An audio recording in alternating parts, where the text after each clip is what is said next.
வணக்கம் மக்களே. வணக்கம் மக்களே. ஸோ நாளைக்கு பார்த்தீங்க அப்படின்னா ஒரு அற்புதமான ஒரு மேட்ச். பல நாட்களாக வந்து ஒரு டீமை வந்து ரிவெஞ்ச் எடுக்கணும்னு நினச்சி அந்த டீமை சக்ஸஸ்ஃபுல்லாக ரிவெஞ்ச் எடுத்து மன திருப்தியோட இப்போ வந்து இன்னும் ஒரு ஸ்டெப் தான் பாக்கி இருக்குது. அதையும் வந்து முடிச்சுட்டா வந்து இன்னும் பயங்கர மன திருப்தியோட வந்து மேபி கோலி ரோஹித் ரிட்டையர் ஆகுறாங்க அப்படின்னு சொல்லி சில பேர் எதிர்பார்க்குறாங்க. அந்த மாதிரியான ஒரு மேட்ச் பிளஸ் அதுக்கான ஆப்போனண்ட்டும் வந்து எங்க போனாலும் சுத்தி சுத்தி இவங்களே வந்து நம்ம கிட்ட உரண்டை இழுத்துட்டு இருக்க ஒரு team New Zealand. So India versus New Zealand நாளைக்கு வந்து சாம்பியன்ஸ் ட்ரோஃபி 2025 நாளைக்கு நடக்க போகுது ஃபைனல்ஸ். ஸோ அதை பத்தி எங்களுக்கு இருக்கிற கருத்துக்கள், யார் ஜெயிப்பாங்கன்னு எங்களுக்கு தோணுது, எங்களுடைய கிரிக்கெட்டருக்கு எங்களுக்கு என்ன தோணுன்றதை நாங்கள் வந்து சொல்ல போறோம். ஸோ போலாமா வீடியோக்குள்ள ஓகே. ஃபர்ஸ்ட் நம்ம டீம்ல இருந்தே போயிடுவோம். இந்தியாவுக்கு இந்த மேட்ச்ல ஜெயிக்கிறதுக்கு என்ன சான்சஸ் இருக்குது, ஏன் அப்படின்றது தான் ஃபர்ஸ்ட் கேள்வி. இந்தியாவுக்கு எனக்கு தெரிஞ்சு 90% 95%க்கான சான்சஸ் அவங்க கிட்ட இருக்குது. அந்த 5% ஏன் நான் வைக்கிறேன்னா, அன்னைக்கு டே அவங்களுக்கா இல்லாமல் போகிறதுக்கான சான்ஸ் இருக்கனால மட்டும்தான். ஏன்னா கண்டிஷன்ஸ் எல்லாமே மற்றவனுக்காவது இங்கேங்கன்னு அலைஞ்சிட்டு இருந்தானுங்க.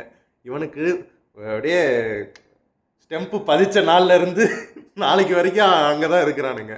ஸோ ஃபுல்லாகவே அவனுங்க தான்றதுனால அந்த கிரவுண்டு வந்து அவங்களுக்கு ரொம்ப பரிச்சயமான கிரவுண்டு.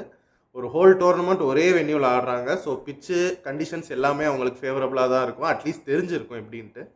ஸோ அதனால் அது ஃபஸ்ட்டு ரீசன். செகண்ட் ரீசன் நான் என்ன இது பண்ணுறேன்னா, எல்லாருமே ஓரளவுக்கு நல்ல ஃபார்மில் இருக்காங்க. பவுலிங்காக இருக்கட்டும், பேட்டிங்காக இருக்கட்டும், ஃபீல்டிங் மட்டும்தான் லைட்டாக சொதப்பிட்டு இருக்காங்க. மற்றபடி ரெண்டுமே ஒருத்தர் விட்டாலும் இன்னொருத்தர் ஜெயிச்சு தர மாதிரி இருக்கிறாங்க. அந்த மாதிரி ஒரு ஃபார்மில் இருக்காங்க. அதனால் நான் 90%க்கு 90 to 95 சொல்கிறேன். எனக்கு வந்து எதனால இந்தியா ஜெயிக்கும் தோன்றது அப்படின்னா, பர்டிகுலரா ஓப்பனிங்ல வந்து அதிரடியா ஆடி கொடுக்கறதுக்கு ரோஹித் இருந்தாரு அப்படின்னா ஒரு 30-40 அடிச்சு கொடுத்ததுக்கு அப்புறம் அந்த 30-40 கேரி அவுட் பண்ணி கொண்டு போறதுக்கு ஒரு 3-4 பேர் தொடர்ந்து இருக்காங்க. லைக் ஒரு சுமன் கில்லா இருக்கட்டும், கோலியா இருக்கட்டும், KL ராகுல் பயங்கர லேபிளா இருக்காரு. ஸ்ரேயஸ் ஐயர் நிறைய பேர் நிறைய வீடியோ ஸ்ரேயஸ் ஐயரை பத்தி மென்ஷனே பண்ண மாட்டேங்கிறாங்க. ஏன்னா அவர் வந்து ஒரு குவிக் 40-50s அடிச்சுட்டு இல்ல 70s அப்படியே 100 கன்வெர்ட் பண்ணாம 60s 70s உண்மையாவே செல்ஃப்லெஸ்ஸா ஆடக்கூடிய ஆள் வந்து எனக்கு தெரிஞ்சு அந்த டீம்ல வந்து ஸ்ரேயஸ் தான். எனக்கு தெரிஞ்சு அவர் வந்து பெருசா பேச மாட்டேங்கிறாங்க. எனக்கு அவர் மேல பயங்கர நம்பிக்கை இருக்கு. போன ODI டோர்னமெண்ட்லயும் 2023லயும் பயங்கரமா ஆடினாரு, இந்த டோர்னமெண்ட்லயும் பயங்கரமா ஆடுறாரு. சோ ஆஸ்கார் குர்ரா ட்ரம்ப்ன்ற மாதிரி சென்ட்ரல் போர்டு கான்ட்ராக்ட் குர்ரா BCCI. சோ அந்த மாதிரி அவர் வந்து பயங்கரமா விளையாண்டுட்டு இருக்காரு. மிஸ்டர் கன்சிஸ்டன்ட் சொல்ற அளவுக்கு KL ராகுல் அவர் ஃபார்ம் ஷோ பண்றாரு. அக்ஷர் பட்டேல் அவர் நம்பர் 5 வந்தா பயங்கரமா ஆடுறாரு. சோ அந்த ரிலையபிளா ஒரு கன்னா ஒரு 5 பேர் இருக்காங்க. அதுக்கப்புறம் ஜடேஜா, ஹர்திகா அவங்களாம் அடுத்தது, அவங்களாம் பெருசா தேவையே படல. அந்த மாதிரி தான் இருக்குது. அண்ட் பவுலிங்ல முக்கியமா இது வந்து பிளெஸிங் இன் டிஸ்கைஸா என்ன வேணா சொல்லலாம். பும்ரா இல்லாதனால உள்ளார வந்தாரா எப்படி என்ன அந்த காம்பினேஷனே மாறினுச்சு. ஆனா வருண் சக்கரவர்த்தி கடைசி ஒரு 2 மேட்ச் விளையாடி பயங்கரமான இம்பாக்ட். இன்னும் யாருமே மாதிரி ஆயிட்டாரு. ஆமா, யாருமே நான் அவரை வந்து ரீட் பண்ணவே இல்லை. என்னதான் பவுலிங் நம்ம மத்த பவுலர் சொன்னாலுமே நல்லா இருக்காங்க சொன்னாலுமே இவர் வந்து அவர் போற அந்த 10 ஓவர் வந்து 10 ஓவர் ஒவ்வொரு பாலுமே டேஞ்சரான பால் தான் அப்படின்ற மாதிரி தான் இருக்குது. சோ அந்த ஒரு காரணத்துக்காக பவுலிங்ல எனக்கு வந்து இந்தியா பயங்கரமா ஜெயிக்கிறதுக்கு நிறைய சான்ஸ் இருக்குன்றது தோணுது எனக்கு. அது இல்லாம அப்கோர்ஸ் சொன்ன மாதிரி பிச் அவங்களுக்கு தெரிஞ்சிருக்கும். ஹோம் கிரவுண்ட் மாதிரி சாப்பிடுறது, திங்க தூங்க பேல இந்த பக்கம் வந்து கிரவுண்ட்ல பிராக்டிஸ் பண்ண இப்படின்னு தான் வந்து மாத்தி போய் ஜாலியா விளையாண்டு இருக்காங்க அவங்க. அதனால பயங்கர பிராக்டிஸ்ல பயங்கர ரெடியா இருப்பாங்க.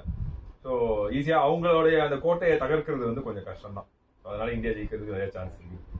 இன்னொரு பக்கம் என்னதான் வந்து ஸ்ட்ராட்டஜி என்னதான் வந்து நமக்கு கிரவுண்ட்ல வந்து அட்வான்டேஜஸ் இருக்கு, பிட்ச்ல அட்வான்டேஜ் இருக்குன்னு சொன்னாலுமே, என்னதான் நம்ம ஸ்ட்ராங்கான டீம்னு சொன்னாலுமே, இந்த ஹோல் டோர்னமெண்ட்ல ஆடின டீம்ஸ்ல ஒரு டீமால இந்தியாவை பீட் பண்ண முடியும் அப்படின்னா அதுக்கு ஒரு ஒரு பாசிபிலிட்டி இருக்க ஒரே டீம் எனக்கு தெரிஞ்சு வந்து நியூசிலாந்து தான். மேபி ஆஸ்திரேலியா சொல்லலாம். ஆனா ஆஸ்திரேலியா வந்து ஃபுல் ஸ்ட்ரென்த்ல இல்ல. ஆஸ்திரேலியா ஆமா ஃபுல் டீம் அவங்க கொண்டு வரல. சோ அதனால எனக்கு வந்து ஒரு டீமால இந்தியாவை பீட் பண்ண முடியும் அப்படின்னா அது ஒரே டீம் நியூசிலாந்து தான். அதனாலதான் எனக்கு இந்த ஃபைனல்ஸ் ரொம்ப பிடிச்சிருக்கு. மேபி இப்ப சவுத் ஆப்பிரிக்கா வந்திருந்தாலோ இல்ல ஆஸ்திரேலியா வந்தாலோ கண்டிப்பா இந்தியா ஜெயிச்சிருக்கலாம்ன்றது நம்ம வந்து 99% சொல்லிருக்கலாம். ஆனா நியூசிலாந்துன்ற ஒரே காரணத்துக்காக தான் இன்னும் சொல்ல முடியல ஓஹோ ஜெயிச்சிருவாங்களோ அப்படின்னு. ஸ்ட்ரென்த் அண்ட் வீக்னஸஸ் அப்படியே ஈக்குவலா இருக்கு. இந்த சைடு பேட்டிங் கன் மாதிரி இருக்கு, இந்த சைடும் பேட்டிங் கன் மாதிரி இருக்கு. மிடில் ஆர்டர் கன் மாதிரி இருக்கு, மிடில் ஆர்டர் கன் மாதிரி இருக்கு. பவுலிங் யூனிட் கன் மாதிரி இருக்கு, பவுலிங் யூனிட் கன் மாதிரி இருக்கு. ஸோ செம்ம கான்டெஸ்டா இருக்க போது எனக்கு அதான் ஒரு சைடு சிவசாமி அன்கோ ஜெயிச்சிருவாங்களோ அப்படின்ற எனக்கு இருக்கதான் செய்யுது. எதனால நான் வந்து நியூசிலாந்து ஜெயிக்கிறதுக்கு சான்ஸ் இருக்குன்றது ஃபர்ஸ்ட் எனக்கு தோணுது. பேட்டிங் பவுலிங்கா தாண்டி ஃபீல்டிங். நீ எந்த மேட்ச் எந்த டோர்னமெண்ட் அந்த ஃபீல்டிங்ல ஒரு 15-20 ரன் அவன் சேவ் பண்றானுங்க. 350 இந்தியா போயிட்டு இருக்கு அப்படின்னா அது 330 இருக்குவானுங்க. அந்த 20 ரன் தான் ஒரு ஜெயிக்கிறதுக்கு தோக்கிறதுக்கான ஒரு மார்ஜினா இருக்கும்.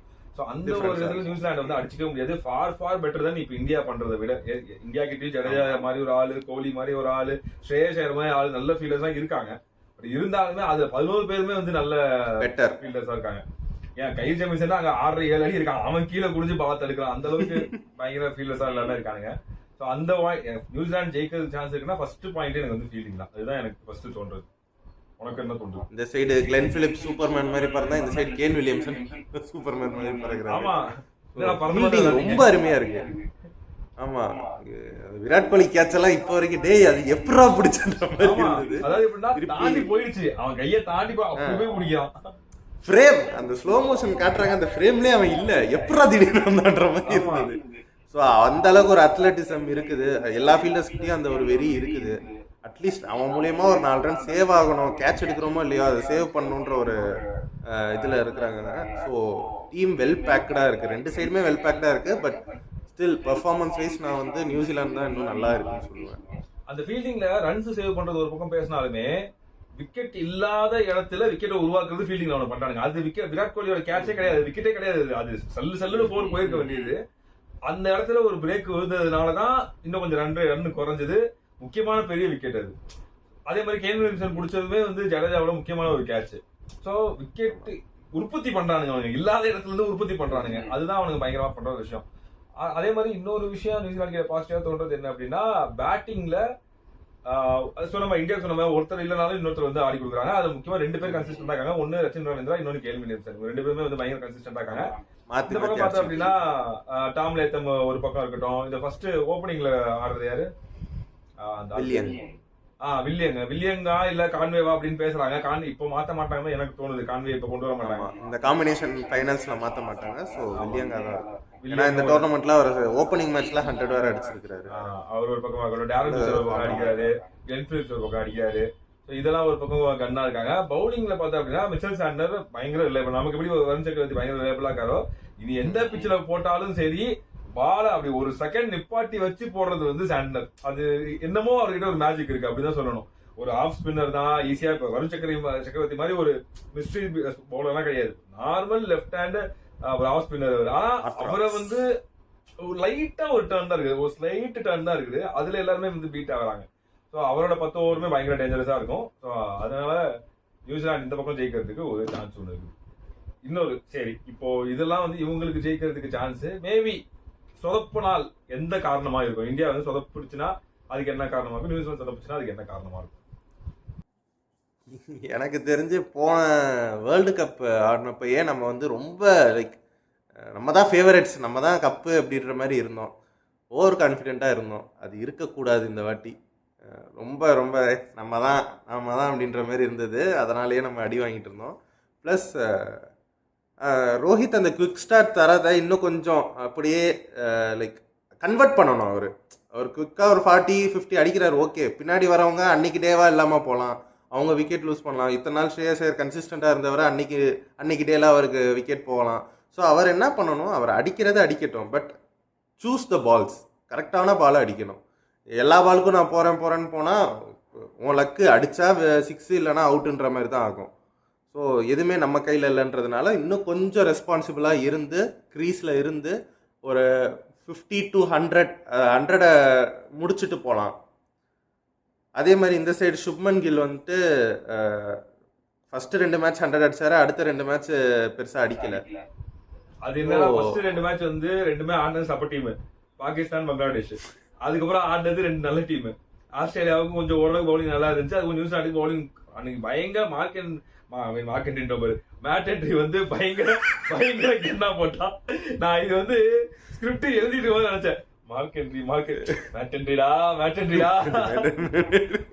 அவன் மேட் ஹென்ரி வந்து அன்னைக்கு 5 விக்கெட் அந்த ஆள் தான் எடுத்தான். சோ அது வந்து சுப்மன் கில் பெரிய டீம்னு வந்தா சொதப்புறதுக்கு சான்ஸ் நிறைய இருக்கு. போன 2 மேட்சுமே ரொம்ப சொதப்பினாப்ல. ஸோ அது ஒரு நெகட்டிவ், அது கரெக்ட் தான். அண்ட் ரோஹித் சர்மா பத்தி சொன்னதுமே கரெக்ட் தான். எப்படின்னா அந்த என்ன சொல்றது, ஸ்டார்ட் தேவைதான், நான் இல்லைன்னு சொல்லல. பட் ஸ்டில் அந்த மொமெண்டமை இன்னும் கேரி ஃபார்வர்ட் பண்ணி அவர் அதை கன்வெர்ட் பண்ணணும். 100 கன்வெர்ட் பண்ணா டீம் இன்னும் ஸ்ட்ராங்கா இருக்கும், உங்க டோட்டல் நல்லா வரும். ப்ளஸ் நான் பிச்சு எப்படி இருக்கும்னு தெரில, நாளைக்கு எப்படியுமே அதே மாதிரி சர்ஃபேஸ் தான் தருவாங்க, ஸ்பின்னர் ஃப்ரெண்ட்லி அந்த மாதிரி தான் இருக்கும். ஒரு 270 280 இது எடுத்தால் தான் நம்ம வந்து ஃபஸ்ட் பேட்டிங்னா 270 280 எடுத்துடணும். ஃபஸ்ட்டு பவுலிங்னா ஒரு 250க்குள்ளே எப்படியாவது கன்ஸ்ட்ரக்ட் பண்ணிட்டு நம்ம குட் சேஸ் கொடுக்கணும். அந்த செல்ஃப்லெஸ்ஸுக்கும் இன்னும் கொஞ்சம் ரெஸ்பான்சிபிளா இருக்கிறதுக்கும் நடுவில் ஒரு மெலிசான கோடு மாதிரி தான் இருக்குது. இது வரைக்கும் நடந்த மேட்ச்ல பெருசா நமக்கு வந்து பிரஷர் கிடையாது. ஆனா ஃபைனல்ஸ்ல நியூசிலாந்துக்கு ஆப்போசிட்டா விளையாடுறோன்றது அது பிரஷர் தான். என்னதான் விராட் கோலி மாதிரி ஆள் வந்தாலும் சேஸ் மாதிரி ஆள் வந்தாலுமே அந்த இடத்துல பிரஷர். ஏன்னா 2023 வேர்ல்டு கப் ஃபைனலையும் அப்படிதான் ஆச்சு.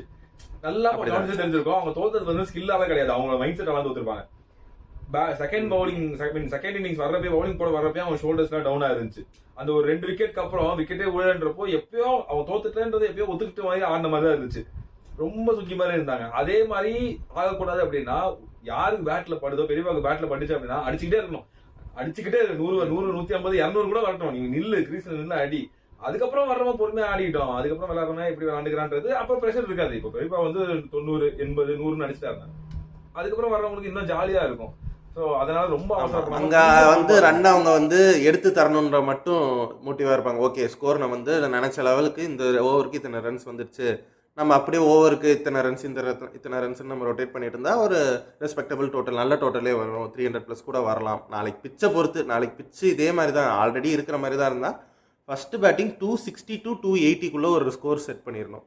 அப்போ தான் நம்மளால் நல்ல ஒரு டிஃபெண்ட் பண்ண முடியிற டோட்டலாக இருக்கும். ஏன்னா இப்போதைக்கு பார்த்தீங்கன்னா நியூசிலாண்டில் எல்லாருமே பேட்டிங் ஃபார்மில் இருக்கானுங்க. வில்லியங்கும் ஃபார்மில் இருக்கார், ரவீந்திரா ஃபார்மில் இருக்கிறாரு, கேன் வில்லியம்சன் ஃபார்மில், லேத்தமும் ஓரளவுக்கு நல்ல ஃபார்மில் தான் இருக்கிறாங்க, ஃபிலிப்ஸ் ஃபார்மில் இருக்கிறாரு. வர்றவன்லாம் ஒரு 40-30 அடிச்சுட்டு போகிற மாதிரி இருக்கிறாங்க. ஸோ அப்படி இருக்கும்போது நீங்கள் இன்னும் கொஞ்சம் அதை மைண்டில் வச்சுட்டு சரி நம்ம இதோட இன்னும் ஸ்கோரு ஒரு மார்ஜின் ஆஃப் டார்கெட் வச்சா தான் நம்ம அதுக்குள்ளே டிஃபெண்ட் பண்ண முடியும் இந்த ஸ்கோருன்ற மாதிரி வைக்கணும். செகண்ட் பேட்டிங்னா இன்னும் கொஞ்சம் ரெஸ்பான்சிபிளாக இருந்து கடைசி வரைக்கும் கேமை முடிச்சு தரணும் அப்படின்ற ஒரு ரெஸ்பான்சிபிலிட்டி எடுத்து ஆடணும். அவனுங்க ட்ராப்பில் நம்ம விழக்கூடாது. இப்போ போன மேட்ச்லாம் நம்ம வந்து அவன் விக்கெட்டை ஏற்படுத்தி கொடுத்தான், இங்கே அழகாக ஆசை காட்டான், கோலி அடித்தார், அங்கே ஒருத்தன் பறந்து பிடிச்சான். அந்த மாதிரி இல்லாமல் இன்னும் கொஞ்சம் எலிவேட்டடாக அதை அடிக்கணும். அது இன்னும் அந்த நம்ம சொல்லணும்னு அவசியம் இல்லை, அங்கே அந்த தாட் ப்ராசஸ் அவங்களுக்கு இருக்கணும் பேட்ஸ்மேனுக்கு. ஸோ கரெக்டாக அது அவுட் சைட் ஆஃபில் போடுறாங்களா, பலார்னு அரைகிற மாதிரி இருக்கா, இன்னும் கொஞ்சம் அப்பிஷாக அரையலாம் அதை. ஏன்னா அங்கே ஃபீல்டர் இருக்கிறான், எப்படின்னாலும் அவனுக்கு ஒரு ரேஞ்சில் போயிடக்கூடாதுன்றதுனால கொஞ்சம் அப்பிஷாக அடிக்கலாம். ஸோ அதை கண்ட்ரோலு எல்லாமே இருக்கணும். ஹோப்ஃபுல்லி நாளைக்கு வந்து அது எல்லாமே அவங்க ஆல்ரெடி பேசியிருப்பாங்க, அதை இம்ப்ளிமெண்ட் பண்ணுறது மட்டும்தான் வேலையாக இருக்கும். அந்த இம்ப்ளிமெண்ட் லைக் எக்ஸிக்யூஷன்றது எல்லா டைமும் 100% இருந்துராது. ஸோ எவ்வளோ எந்த அளவுக்கு நம்ம அக்யூரேட்டாக எக்ஸிக்யூட் பண்ணுறோன்றதுல தான் நம்ம ரிசல்ட் இருக்குது. அடுத்தது எனக்கு வந்து ஒரு சின்ன நெகட்டிவாக தோன்றது, ஐ மீன் இந்தியா மேபி இதில் சறுக்கிடுவாங்கன்னு தோன்றது என்ன அப்படின்னா, ஒரு 2 விக்கெட் தொடர்ந்து விழுந்துருச்சு அப்படின்னா ஸ்ரேயஸ் ஐயரை தவிர அந்த இடத்துல ஆக்சிலரேட் பண்ணி ஆடுறதுக்கு வேற யாருமே கிடையாது. ஸ்ரேயஸ் ஐயருமே போன மேட்ச் நினைக்கிறேன், ஆஸ்திரேலியா மேட்ச் ஃபர்ஸ்ட் ஒரு 20-30 பால் ரொம்ப ஸ்லோவாக தான் ஆனார். அதுக்கப்புறம் தான் அடிச்சு 4-6 அடிச்சு அந்த ஸ்ட்ரைக் ரேட் வந்து மெயின்டைன் பண்ணாப்ல. அக்சர் பட்டேல்லாம் நிறைய பால் சாப்பிடுறாரு. ஒரு 40 பாலுக்கு 20, 30 பாலுக்கு 12, 10 அப்படிதான் எடுக்கிறாப்ல. ரொம்ப டைம் எடுத்து தான் அக்சர் பட்டேல் ஆடுறாப்ல. அப்படின்னா ஆல்ரெடி கொஞ்சம் ரன் இருந்திருக்குது, நான் வந்து கொஞ்சம் ஃப்ரீயா ஆடலான்றப்ப அக்சர் பட்டேல் ஃப்ரீயா ஆட முடியுது. அவர் நல்லா டிஃபெண்ட் பண்றாரு, விக்கெட் விட மாட்டேங்கிறாரு, அதுல பிரச்சனையே கிடையாது, அவரோட டெக்னிக்ல பிரச்சனையே கிடையாது. ஆனா அந்த இடத்துல நான் கொஞ்சம் அடிச்சு ஆடணும், ஒரு அகைன் ஸ்கோர் வந்து 280 290 போகணும் அப்படின்னா அந்த இடத்துல ஸ்ரேயஸ் ஐயர் பெரியப்பா விட்டா அதுக்கப்புறம் ஸ்ரேயஸ் ஐயர் மட்டும்தான். அதுக்கப்புறம் ஹர்திக் பாண்டியா வந்து அவரால் 20-30 அடிக்க முடியும், அகைன் பெரிய ஸ்கோர்ஸ் அடிக்க முடியுமான்றது தெரியல. ஹீஸ் வந்து ஒரு பினிஷர் தான், அவர் வந்து ஒரு பிளிஸ்டரிங் ஒரு டப்புன்னு ஒரு 10 பாலுக்கு 25 அதுதான் ஒரு வேலைன்ற மாதிரி தான் இப்போ இந்த டோர்னமெண்ட் பண்ணிருக்காரு. ஜடேஜாவும் பொறுமையா தான் ஆடுறாப்ல. ஸோ அதனாலதான் திரும்ப பெரியப்பாவோட ரோல் வந்து ரொம்ப முக்கியமா இருக்குது. ஒரு 60-70 நல்ல ஒரு ஃபர்ஸ்ட் விக்கெட் பார்ட்னர்ஷிப் ஒரு 100 சூப்பரா இருக்கும். அதுக்கு மேல வேற எதுவும் தேவையே கிடையாது. ஸோ அப்படி இருக்கிற அந்த ஒரு இடத்துல சறுக்கிறது சான்ஸ் இருக்கு அப்படின்றதுதான் எனக்கு ஒரு நெகட்டிவா தோணுது. இன்னொரு நெகட்டிவா எனக்கு தோணுதுன்னா பவுலிங்ல ஸ்பின்னர்ஸ் வந்து மஜாவா இருக்காங்க. ஒருத்தர் இல்லைனாலும் மீதி 3 பேர் வந்து அடிப்பானுங்க. ஒரு டைம்ல அஸ்கர் பட்டேலுக்கு விக்கெட் விடலன்னா மீதி 3 பேர் வந்து அடிக்காங்க. ஆனா ஃபாஸ்ட் பவுலிங் வந்து பயங்கர லீத்தலா இருக்கான்னு கேட்டா கிடையாது. ஷமி நல்லா போடுறாரு, ஆமா 2 பேரு நல்லா தான் போடுறாங்க, ஆனா பயங்கர லீத்தலா இருக்குதா? லைக் ஃபார் எக்ஸாம்பிள் 2023 வேர்ல்டு கப்ல சிராஜ், ஷமி, பும்ரா அளவுக்கு இருக்கான்னு கேட்டா இல்ல. இல்ல.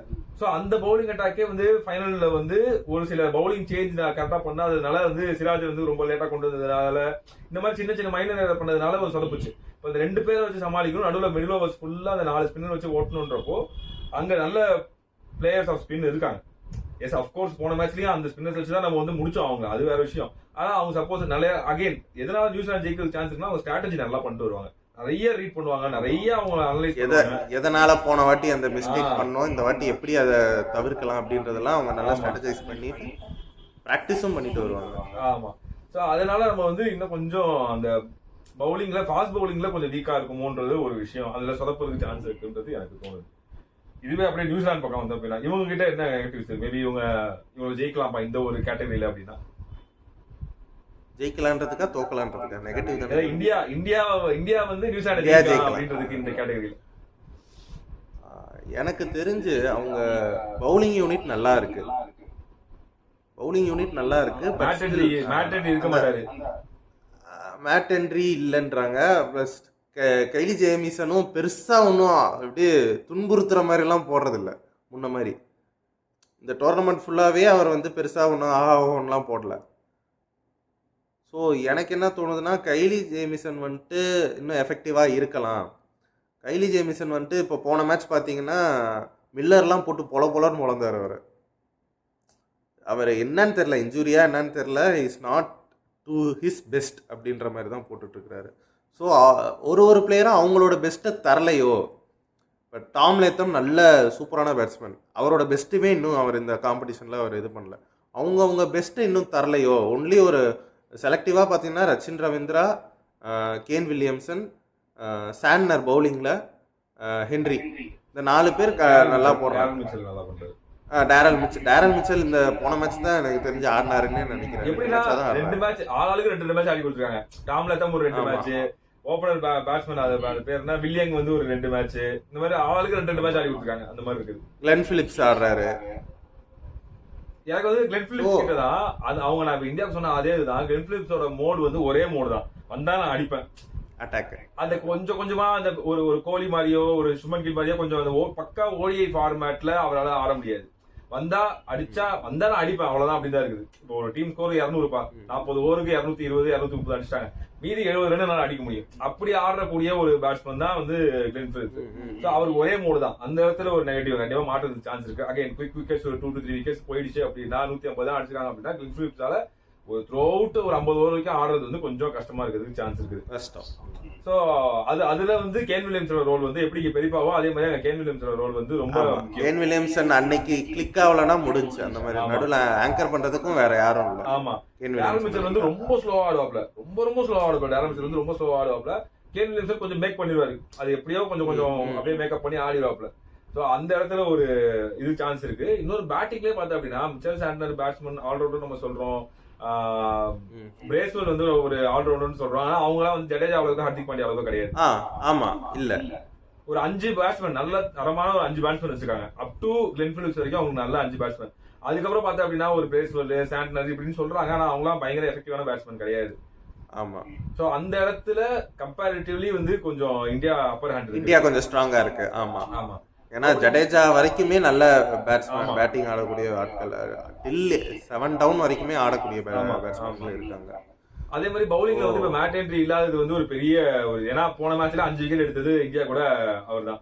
சோ அவரு இன்ஜுரி காரணமா வெளியே போனதுன்றது வந்து ஒரு பெரிய ப்ளோ தான். வரப்போறது வந்து ஜேக்கப் டஃபி அப்படின்னு ஒருத்தர் வராதுன்னு சொல்லியிருக்காங்க. ஆனா அது எப்படி போட போறாரு, எப்படி பெர்ஃபார்ம் பண்ணிருக்காரு, இது வந்து இந்தியாவுக்கு பெரிய நெகட்டிவா அமையலாம். ஏன்னா எப்படி நம்ம வருண் சக்கரவர்த்தியை உள்ள இழுத்துட்டு வந்து அவனுக்கு இது பண்ணோமோ அந்த மாதிரி அந்த பவுலரை பத்தி நம்ம கேள்விப்பட்டதும் இல்லை, அவர் எப்படி போட்டிருக்காருன்னு பார்த்ததும் இல்லை, பெருசா நம்ம ஃபேஸ் பண்ணதில்லை அந்த பவுலரை. இஃப் ஹி இஸ் எஃபெக்டிவ், அவர் எஃபெக்டிவா இருந்தா நம்மளுக்கு அது லாஸ். இல்லை இஸ் லைக் அதர் பவுலர்ஸ் ஒன்றும் பெருசா இல்லை, ஒரு நல்ல பவுலர் அப்படின்ற மாதிரி இருந்தா we can play him good. So அது எப்படின்றது நாளைக்கு மேட்ச்ல தான் தெரியும்.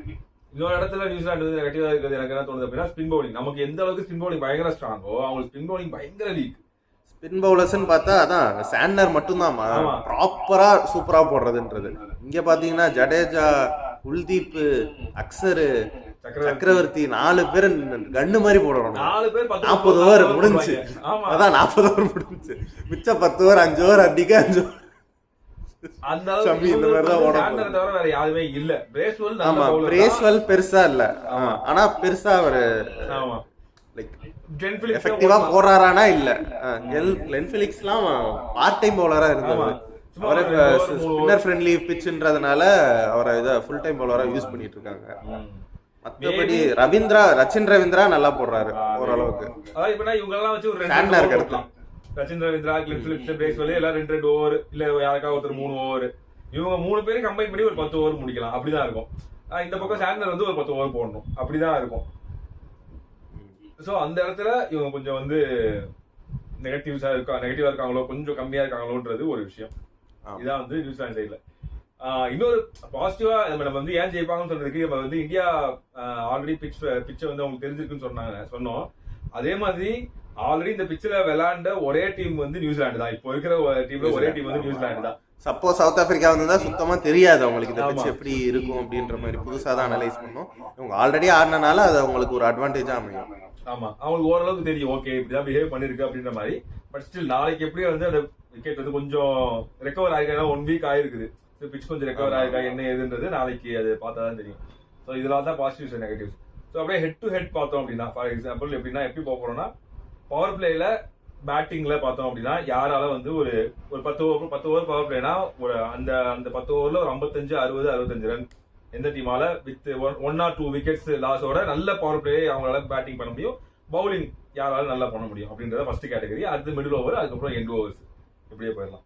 ஓகே, நீங்கள் சொன்ன கேட்டகரிக்கு ஃபுல் கிரெடிட் வந்து நான் வந்து இந்தியாவுக்கு தான் கொடுப்பேன். ஏன்னா ரோஹித், சுப்மன் கில் 2 பேர் ஓப்பனிங் பண்ணுற விதம் அன்னைக்கு, சப்போஸ் நாளைக்கு வந்துட்டு ரோஹித் ஏர்லி விக்கெட் லூஸ் பண்ணிட்டாருன்னா அடுத்து விராட் கோலி வந்து நின்று தான் ஆடுவாங்க. ஸோ 50 ரோஹித் இருந்தால் ஒரு 50-55 வரும். இல்லை டக்குன்னு ஏர்லி விக்கெட்ஸ் 2 விக்கெட் போயிடுச்சுன்னா அட்லீஸ்ட் ஒரு 30-40 ஒரு ஸ்கோர் வரும். ஆனால் இதே அந்த சைடு பார்த்தோன்னா பெருசாக வராதுன்னு தான் தோணுது. ரச்சின் ரவீந்திரா போகிறாரு ரன்ஸுக்கு, பட் இன்னொரு சைடு வில்லியங் வந்து நிதானமாக தான் ஆடுறாரு. ஸோ எஃபெக்டிவாக இருக்குன்னு பார்த்தா ரோஹித் அண்ட் சுப்மன் கில்லோட காம்போனால இந்தியாவுக்கு அந்த பாயிண்ட்ஸ் தரலான்ற மாதிரி எனக்கு. அகைன் இதுல அந்த டாஸும் வந்து பயங்கர ரோல் பிளே பண்ணணும்னு நினைக்கிறேன் இந்த பவர் பிளேக்கு மட்டும். ஏன்னா ஃபர்ஸ்ட் பேட்டிங் ஆடுறவங்களுக்கு அந்த ஸ்விங் வந்து ஒரு ஃபர்ஸ்ட் ஒரு 5-6 ஓவருக்கு இருக்கும். அந்த நியூ பால்ல அந்த ஸ்விங் வந்து கொஞ்சம் இருக்குன்ற மாதிரி துபாயில கொஞ்சம் இருக்குது. மேபி அதனால இப்ப யாரு எந்த டீம் பேட்டிங் ஆனாலுமே அந்த ஸ்விங் அவங்க தவிர்த்துட்டாங்க அப்படின்னா அதுக்கப்புறம் அவங்களுக்கு கொஞ்சம் ஈஸியா தான் இருக்கும். அதை வச்சு இருக்குது. சொன்ன மாதிரி இந்தியா தான் ஆப்வியஸ் ஃபேவரட்ஸ் இன் பவர் பிளே வந்து பெரியப்பா இருக்கிற வரைக்கும் அது பெரியப்பா தான் போகும். பெரியப்பா வந்து விக்கெட் விடாம ஃபீல்ட்ல இருக்கிற வரைக்கும் அது வந்து இந்தியாவுக்கு தான். ஸோ அடுத்தது இதுவே அப்படியே பேட்டிங் மிடில் ஓவர்ஸ்ல வந்தோம் அப்படின்னா, மிடில் ஓவர்ஸ்ல அந்த ஒரு 20-40 இல்ல 20-40 அந்த 20 ஓவர் 25 ஓவர் வந்து யார் வந்து நல்லா கன்னா இருக்காங்க. 20-40 கன்னா இருக்குதுன்னு பார்த்தா எனக்கு 4 பிளேயருமே இப்ப ஃபார்ம்ல இருக்காங்க இந்தியால. ஸ்ரேயஸ் ஐயர், விராட் கோலி, ஸ்ரேயஸ் ஐயர், கேஎல் ராகுல், அக்சர் பட்டேல், இந்த 4 பேருமே கன்னா இருக்காங்க. அட்லீஸ்ட் வந்தா ஒரு 30 ரன்ஸாவது அடிக்கிற மாதிரி இருக்காங்க. ஸோ எனக்கு மிடில் ஆர்டர்னு பார்த்தா கம்பேரிட்டிவ்லி நியூசிலாந்து சைடு பார்த்தா எனக்கு டாம் லாத்தம் பெருசாக அடிக்கலை. இவர் கேன் வில்லியம்சன் ஆடுறாரு, டேரல் மிச்சல், ஃபிலிப்ஸ்லாம் எண்டில் ஆடுறவர். அவர் வந்து ஃபஸ்ட்டே வந்துட்டு அவரும் பெருசாக எக்ஸ்போஸ் ஆக மாட்டார் இதுக்கு. டேரல் மிச்சலும் கேன் வில்லியம்சன் மட்டும்தான் அதில் வந்து கரெக்டாக ஃபார்மில் ஆடுற மாதிரி இருக்குது. டாம் லாத்தமும் கொஞ்சம் ஃபார்முக்கு வந்தால் நல்லாயிருக்கும் நியூசிலாண்டில். ஸோ இதுலேயுமே எனக்கு இந்தியான்னு தான் தோணுது. இதுலேயுமே அகைன் சொன்ன மாதிரி சொன்ன பர்ஃபெக்ட். லைக் இப்படி யார் ஃபார்ம்ல இருக்காங்க, யாருக்கு அண்ணா ஆடுவாங்க, யாருக்கு அந்த கன்சிஸ்டன்சி இருக்கு, கரண்ட் ஃபார்மை வச்சு பார்க்கும்போது இது வரைக்கும் அவங்க இந்த டோர்னமெண்ட்ல பெர்ஃபார்ம் பண்றதை வச்சு பார்க்கும்போது எனக்கு இந்தியான்னு தான் தோணுது.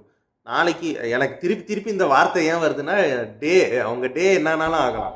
அதான் அகைன் அதுதான் பெரியப்பாவோட விக்கெட் போயிடுச்சு அப்படின்னா அகைன் பெரியப்பா விக்கெட்டோ சுப்மன் கில் வந்து பெரிய பிளேயர்ஸ் கிட்ட இல்ல பெரிய டீம்ஸ் கிட்ட அடிக்கிறது இல்ல.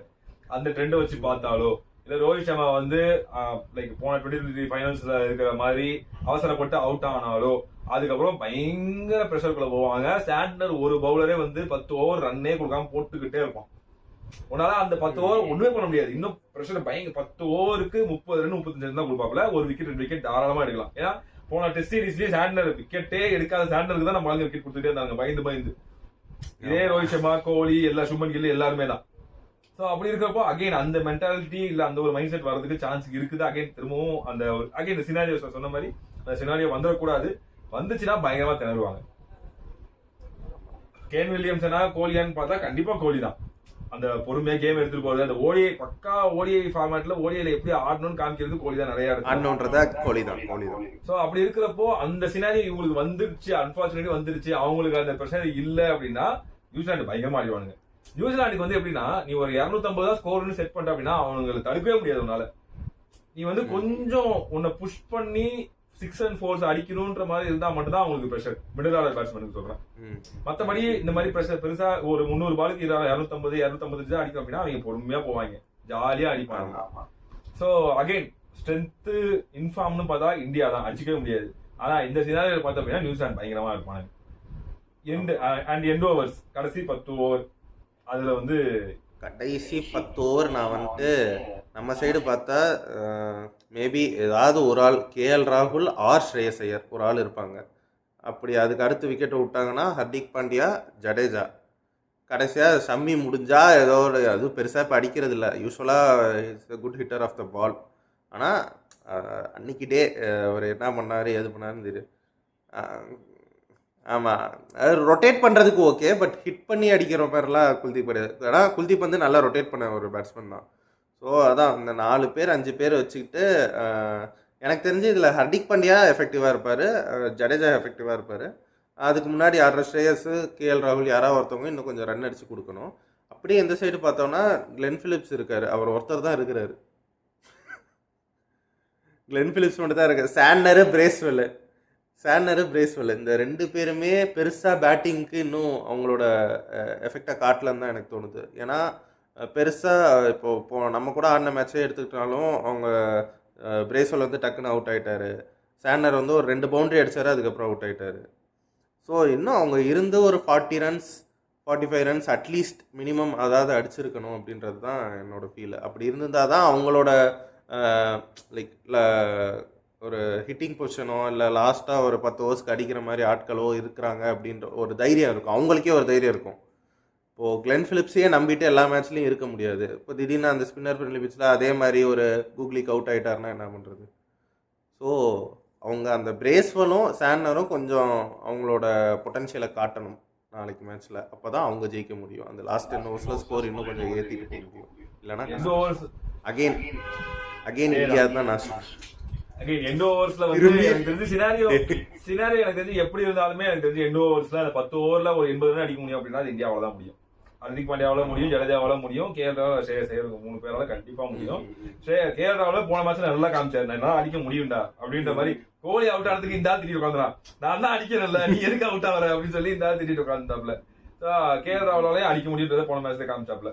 ஸோ ஃபார் பெட்டர் எண்ட் ஓவர்ஸ்ல கண்டிப்பா இந்தியா தான். அது பயங்கரமான எரிஞ்சு கொடுத்தலாம் இந்தியாவுக்கு. ஸோ அது டவுட்டே கிடையாது. அப்படியே பவுலிங்க்கு வந்தோம் அப்படின்னா அப் ஃப்ரண்ட் 10 ஓவர்ல ஸ்ட்ரைக் பண்ணக்கூடிய எபிலிட்டி வந்து யாருக்கு இருக்குது?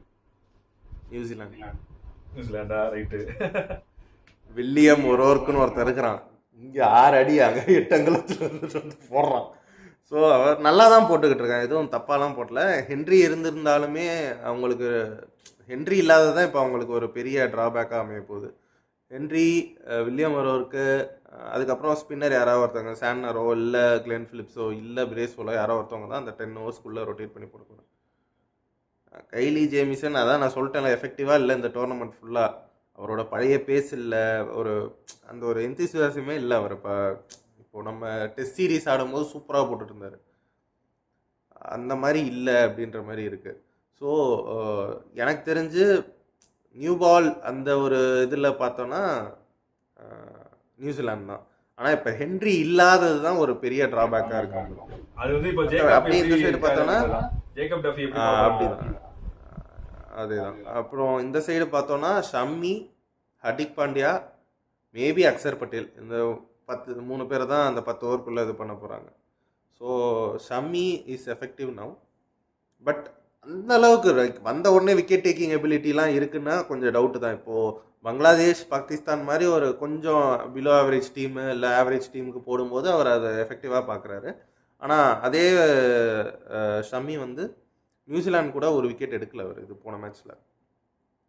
ஆஸ்திரேலியாக்கிட்டேயும் சான்சஸ் கொடுத்தாரு, பட் அதை விக்கெட்டாக கன்வெர்ட் பண்ண முடியல. அந்த எஃபெக்டிவ்னஸ் குறைஞ்சிருச்சோ. இப்போ 2023 வேர்ல்டு கப்லாம் வந்தால் அட்லீஸ்ட் ஒரு ஸ்பெல் போடும்போது ஒரு விக்கெட் அந்த மாதிரி இருந்தார். இங்கிலாந்து அப்புறம் இப்படி போச்சு, எந்த பக்கம் போகுதுன்னே தெரியாம. அந்த பென் ஸ்டோக்ஸோட விக்கெட்லாம் இன்னும் அப்படியே கண்ணில் நிற்குது. எப்படி பிளான் பண்ணி எடுத்து எந்த பக்கம் வருதுன்னே தெரியல, அவன் பிளான் நின்னுட்டா. ஸோ அந்த மாதிரி எஃபெக்டிவாக இல்லையோன்ற மாதிரி மேபி அது இன்ஜுரியிலேருந்து வந்தனால கூட இருக்கலாம். அது அந்த எஃபெக்டிவ்னஸ் குறைஞ்சிருக்கலாம். But still is a good bowler. Hardik Pandya பயங்கரமா விக்கெட் டேக்கிங் லக் இருக்குது, அதுக்கு தெரியும். நல்ல சூப்பரா இருக்கு, யாராலையுமே எடுக்க முடியாது. டக்கு டக்கு பிரேக் த்ரூ கொடுக்குறாரு, ஆனா பயங்கரமா ரன்ஸ் லீக் பண்ணுவார். ஆமா. ஸோ அந்த 10 ஓவர்ஸ்க்கு நல்லா போடுறதுன்னா, நான் ஹென்ரி இருந்ததான் நியூசிலாந்து சொல்லியிருப்பேன். ஹென்ரி இல்லாதது நாளைக்கு அவர் வந்து அழகா பண்ணி கொடுக்கணும் நியூசிலாண்டுக்கு. அப்படி கொடுத்தா நியூசிலாந்து எனக்கு. ஆனால் ஹென்ரி இல்லாததுனால நான் இந்தியா சொல்றேன்.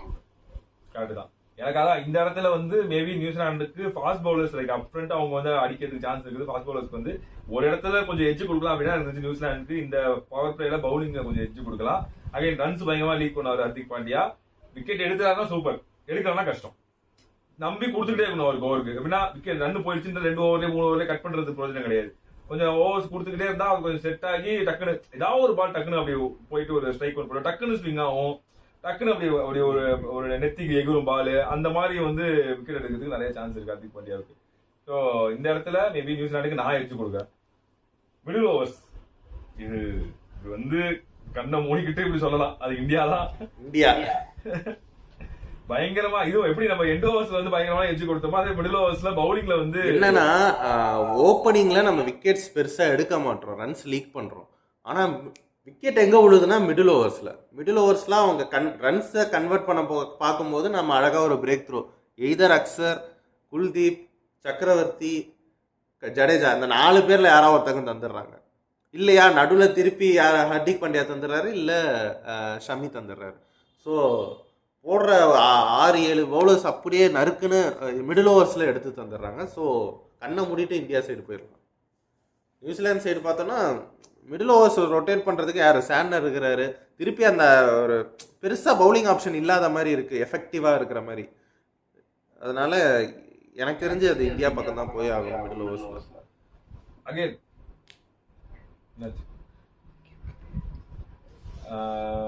இந்த இடத்துல அகைன் இப்போ எப்படின்னா அந்த ஒரு பவுலர் தான் அகைன் அந்த ஒரு பவுலர் நம்ம விடாம இருக்கணும், அதுதான் மேட்ரு.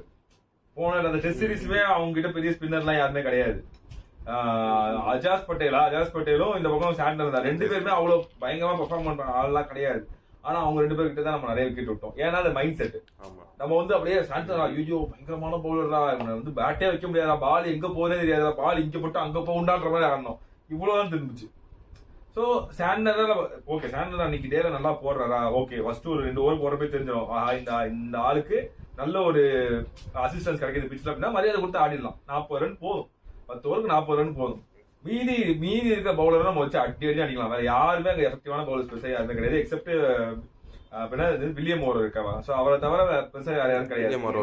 இந்த ஒரு 15-20 ஓவர் தவிர மீதி 30 ஓவர்ல நம்மளால 220-230 அடிக்க முடியும். ஸோ அப்படி பார்த்து ஆடினாங்க அப்படின்னா சூப்பர். இல்ல அகைன் ஸ்பின்னர் அந்த ஒரு ஸ்பின்னருக்கு விழுந்துட்டாங்க. விராட் கோலி கண்டிப்பா அந்த ஸ்பின்னருக்கு விழுறதுக்கு நிறைய சான்ஸ் இருக்கு. ஸ்ரேயஸ் ஐயர் சூப்பரா இருக்காரு, ஸ்பின்னரை வந்தாலே அடிக்கிறதுக்கு நிறைய சான்ஸ் இருக்கு. எனக்கு ஸ்ரேயஸ் ஐயர் வெர்சஸ் சாண்டனர் இந்த ஒரு பேட்டில் பாக்குறதுக்கு பயங்கரமா இருக்கும். ஸ்ரேயஸ் ஐயர் ஸ்பின்னர் வந்தாலே டான்ஸ் சூப்பரா ஆடுறாரு, நிக்கவே மாட்டேங்கிறான் இடத்துல. எதுக்கு நீ ஆடிக்கிட்டு பேக்ல பின்னாடி போட்டு திருப்பி ஃப்ரண்ட்ல எடுத்துட்டு வந்துட்டு ஆமா திடீர்னு ரிவர்ஸ் ஸ்வீப் ஆமா அது பண்றாப்ல.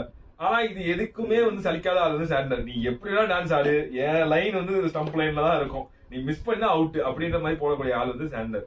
அந்த லென்த் புடிச்சு போட்டுக்கிட்டே இருப்பாரு.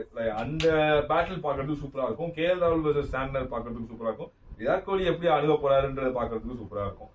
அந்த அகைன் 1 vs 3 1 vs 4 மாதிரி தான் இருக்குது. மேபி இதுல அகைன் 2023 வேர்ல்ட் கப் ஃபைனல்ல வந்து எப்படி மேக்ஸ்வெலுக்கு ஒரு விக்கெட் விழுந்துச்சோ, பெரியப்பா விக்கெட், மேபி ரச்சின் ரவீந்திராவுக்கு ஒரு விக்கெட்டோ இல்ல பிரேஸ்வெலுக்கு ஒரு விக்கெட்டோ, like by luck by chance வந்து அந்த கொடுத்துட கூடாது அவங்க தானே. எனக்கு தெரிஞ்சு ரச்சின் ரவீந்திராவுக்கு ஒரு 10 ஓவர் கொடுத்து பார்ப்பாங்க இந்த வாட்டி. ஏன்னா ஸ்பின்னர் ஃப்ரெண்ட்லி ட்ராக்கு ப்ளஸ் சாண்ட்னருக்கு அடுத்து பிரேஸ்வெல் அண்ட் ரச்சின் ரவீந்திரா தான் நல்லா போடுறாங்க.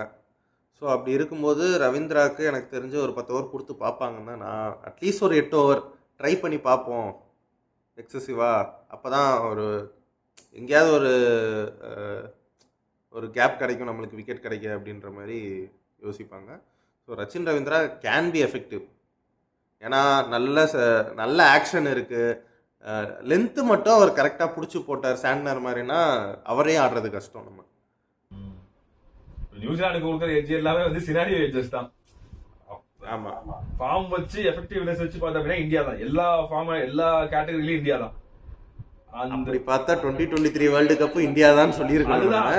இப்ப நம்ம அதை வச்சுதான் பேசிட்டு இருக்கோம், ரைட்டா? இப்ப நம்ம அதை வச்சு, ஆனா அதுல கூட கம்பீட் பண்றதுக்கு இப்போ உனக்கு பேட் கமின்ஸ் மாதிரி ஒரு கேப்டனு, உனக்கு வந்து பினிஷ் பண்றதுக்கு ஒரு டிராவிஸ் ஹெட் மாதிரி ஃபர்ஸ்ட் ஓப்பனிங்ல ஒரு ஆளு, ஸ்மித் மாதிரி நடுவில் ஆளு, இந்த மாதிரி நிறைய பேர் இருந்தாங்க.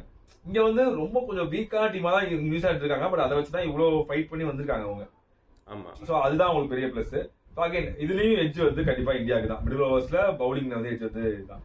அண்ட் டெத் ஓவர்ஸ்ல எனக்கு தெரிஞ்சு ஸ்பின்னர்ஸ் வச்சு ஓரளவுக்கு ஓட்ட முடியும். குல்தீப் யாதவால போட முடியும் டெத் ஓவர்ஸ்ல, கொஞ்சம் 1 ஓவர் 2 ஓவர் சக்கரவர்த்தியால போட முடியும்.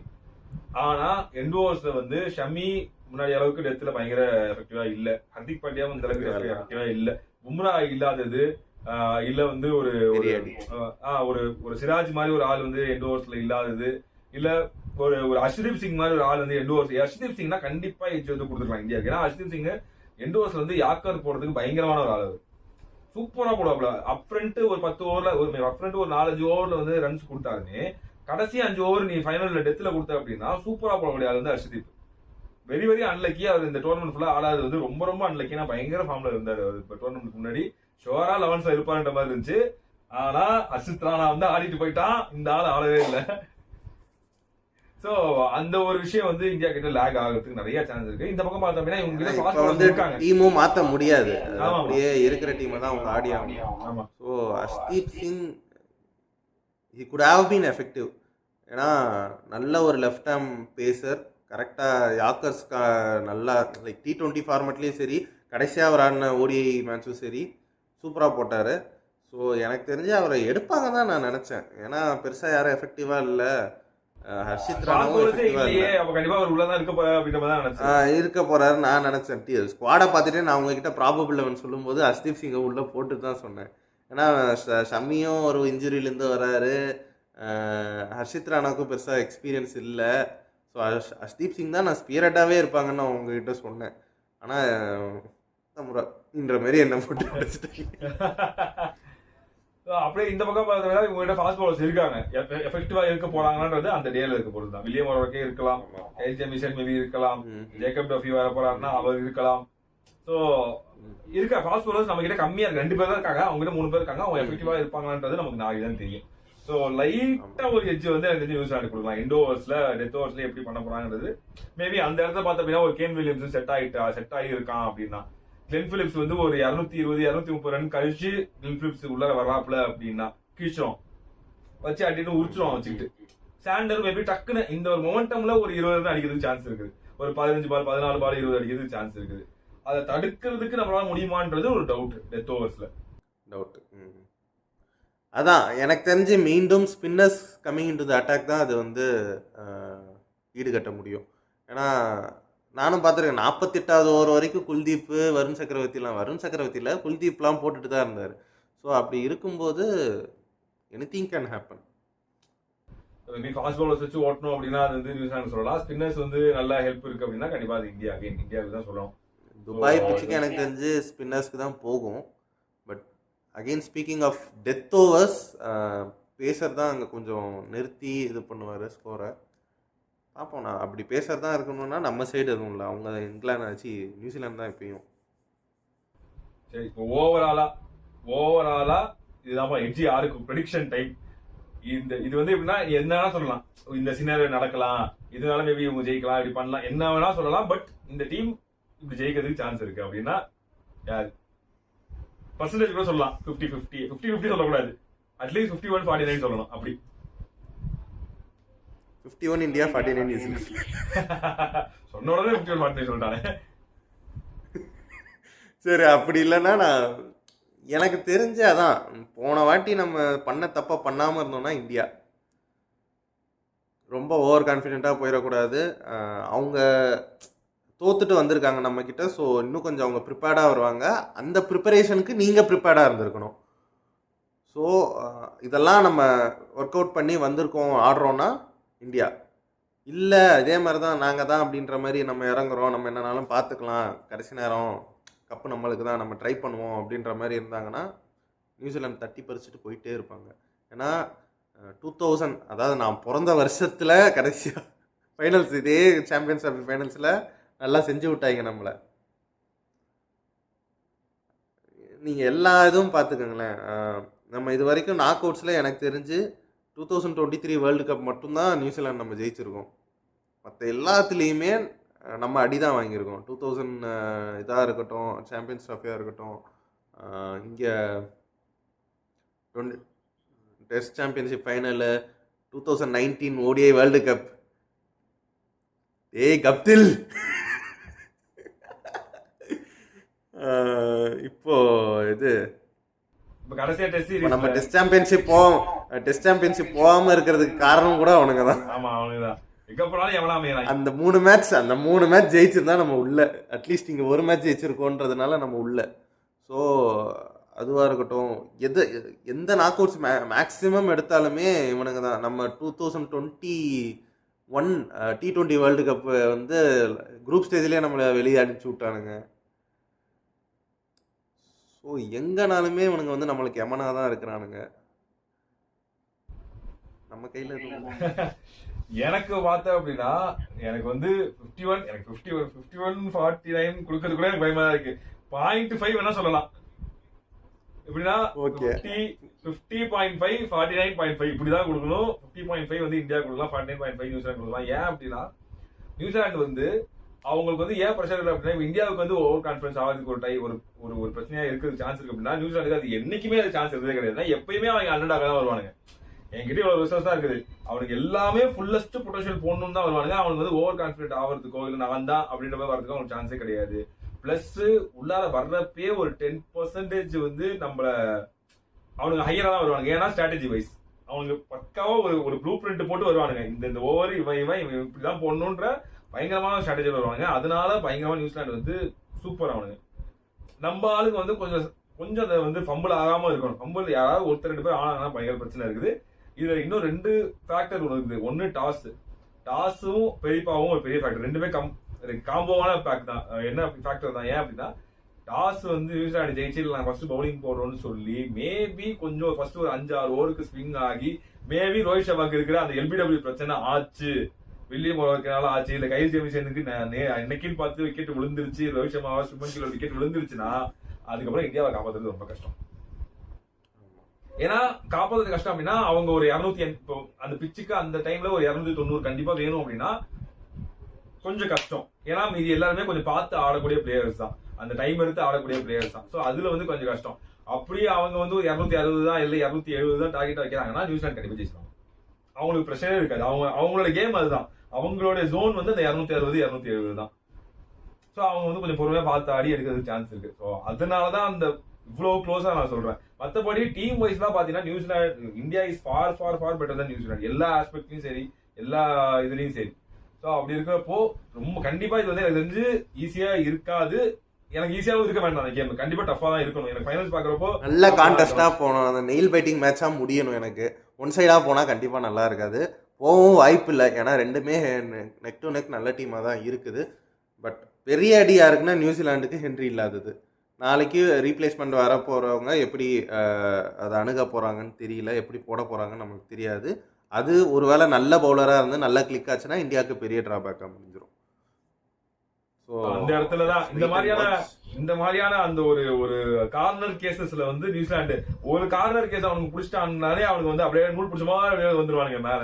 ஸோ அதுதான் அவங்களுக்கு இருக்க பெரிய plus point. Strategy wise the best team in வேர்ல்டுனா அது வந்து நியூசிலாந்து தான். ஸ்ட்ராட்டஜி வைஸ் பயங்கரமா வருவானுங்க. ஸோ அந்த ஸ்ட்ராட்டஜியை நம்ம வந்து கொஞ்சம் நம்மளோட எக்ஸ்பீரியன்ஸ் வைஸ் தான் வச்சு நம்ம வந்து இது பண்ண முடியும். நம்ம ஸ்ட்ராட்டஜி வைஸ் முறியடிக்க முடியாது. ஆனா எக்ஸ்பீரியன்ஸ் வைஸ்ல கண்டிப்பா நமக்கு அந்த ஒரு திறமை இருக்குது, நமக்கு அந்த பிளேயர்ஸ் இருக்காங்க. வேர்ல்டுலயே பெஸ்ட் பிளேயர்ஸ் வந்து நம்ம கிட்ட தான் இருக்காங்க. ஆல்ரவுண்டர்ஸ் ஆகட்டும், பேட்ஸ்மேன் ஆகட்டும், பவுலர் ஆகட்டும், எல்லாமே நம்ம கிட்ட இருக்காங்க. அதை நம்ம ப்ராப்பரா யூட்டிலைஸ் பண்ணணும். கேப்டன்சி கண்டிப்பா முக்கியம். ரோஹித்தோட கேப்டன்சி அந்த டைம்ல எப்படி பவுலிங் சேஞ்ச் பண்றாரு, யார பேட்டிங்ல எந்தெந்த ஆர்டர்ல இறக்குறாருன்றது ரொம்ப ரொம்ப முக்கியம். ஸோ இது எல்லாமே தான் வந்து நாளைக்கு டிசைட் பண்ண போது ஒரு பிக் ஃபைனல் எந்த அளவுக்கு அது ஹாப்பியா முடிய போதோ இல்ல சேடா முடிய போதோன்றது வந்து நம்ம நாளைக்கு பார்த்தா தெரிஞ்சிடும். ஸோ நம்ம 2 பேரோட ப்ரெடிக்ஷன் வந்து இந்தியா தான் இருக்கு. எனக்கு தெரிஞ்சு மோஸ்ட் ஆஃப் தி மக்களோட ப்ரெடிக்ஷன் வந்து இந்தியா தான் இருக்கும். இந்தியா தான் இருக்கும். சிவசாமி ப்ரெடிக்ட் பண்ற டைம்ல சிவசாமி அன்கோ வந்து ஏய் நாங்க தான் ஆமா நீங்க யாரா சப்ப பசங்க போறாங்க மாதிரி கப்படிச்சிட்டு போயிருவாங்க. ஸோ இந்த மீம்லாம் பாத்தீங்களா ப்ரோ, அவங்க இது வரைக்கும் எந்த கப்பும் ஜெயிச்சது இல்லை ப்ரோ, அட்லீஸ்ட் இந்த வாட்டியா ஜெயிச்சு. டேய் நானே பரிதாபப்படுற நிலைமையில தான் இருக்கேன். நான் இன்னொருத்தனை பார்த்து பரிதாபப்படக்கூடாது.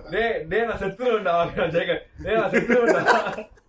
நம்மளே பாவம் தான், நம்ம இன்னொருத்தனை பார்த்து பாவப்படுற நிலைமை நம்ம இல்ல.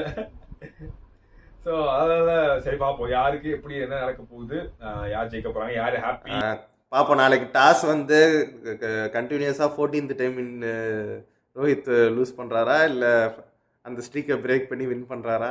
வின் பண்ணால் அது நம்ம சைட் சாதகமாக கண்டிப்பாக மேட்ச் முடியாததுக்கான சான்ஸ் நிறையா இருக்குது. Let's hope India wins. மக்களை யார் ஜெயிக்கிறாங்கன்றதை நாளைக்கு பார்த்துட்டு வந்துட்டு எங்களுடைய எதிர் குமுறல்கள் இல்லை வந்து ஆனந்தங்கள் இது ரெண்டு வந்து ஷேர் பண்ணுறோம்.